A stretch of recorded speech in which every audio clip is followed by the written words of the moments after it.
भाजपा से टिकट न मिलने पर उपमा दीक्षित के प्रतिनिधि डॉक्टर मनोज दीक्षित ने 25 लाख रुपए में टिकट बेचने का लगाया आरोप।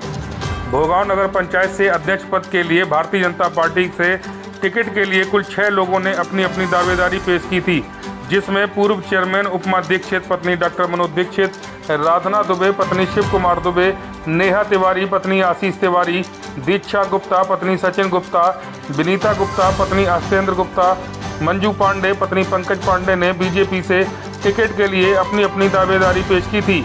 लेकिन नेहा तिवारी ने बीजेपी से टिकट हासिल कर सभी को हाशिए पर लाकर खड़ा कर दिया और ये साबित कर दिया कि वह उम्र में भले ही छोटी हैं, लेकिन बीजेपी में उनकी पकड़ बहुत मजबूत है। नेहा तिवारी की बीजेपी से टिकट कंफर्म होने के बाद उपमा दीक्षित को छोड़कर बाकी सभी टिकट के दावेदारों ने नेहा तिवारी को अपना समर्थन दे दिया, जबकि उपमा दीक्षित ने निर्दलीय नामांकन दाखिल कर बीजेपी को खुली चुनौती दी है।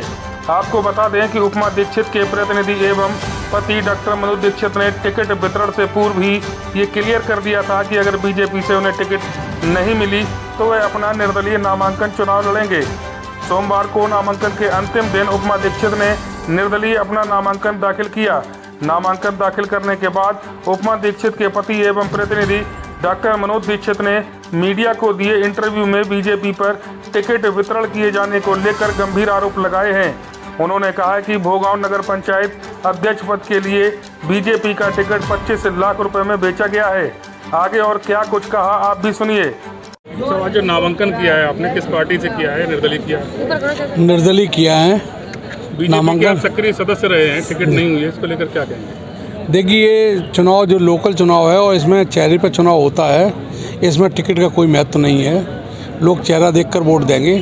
पार्टी का टिकट मैंने मांगा था, नहीं मिला, क्योंकि पार्टी का टिकट 25 लाख में बेचा गया है। भोगांव के टिकट को बेचा गया है, जिसमें कि विरोधी पक्ष भी शामिल था और जिनको टिकट मिला वो भी शामिल थे उसमें।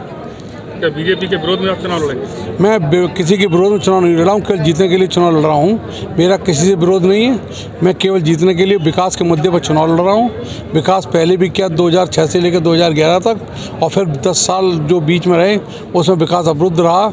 उस विकास को पुनः चालू करना, उसका शुरुआत करने के लिए मैं चुनाव लड़ रहा हूँ और मुझे पूरी उम्मीद है मैं चुनाव निर्दलीय जीतूंगा, क्योंकि चेहरे पे चुनाव होता है। लोकल का चुनाव किसी पार्टी से चुनाव नहीं होता है, न इसमें कोई प्रधानमंत्री चुनना है, न कोई मुख्यमंत्री चुनना है, इसलिए पार्टी कोई महत्व नहीं है इस चुनाव में। क्या चुनाव जीतने के बाद दोबारा फिर बीजेपी में शामिल? ये तो समय बताएगा। अभी समय की गर्त में है ये बात। जिस समय जीत जाऊँगा उसके बाद सोचूंगा किस पार्टी में जाऊँ। अभी से मैं इस बारे में कुछ नहीं कह सकता हूँ। अभी बीजेपी में समर्थन रहेगा आपका?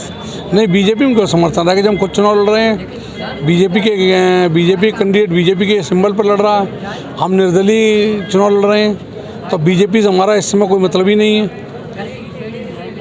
जिस तरीके से और विरोधी हैं वैसे बीजेपी के कैंडिडेट भी हमारा विरोधी है।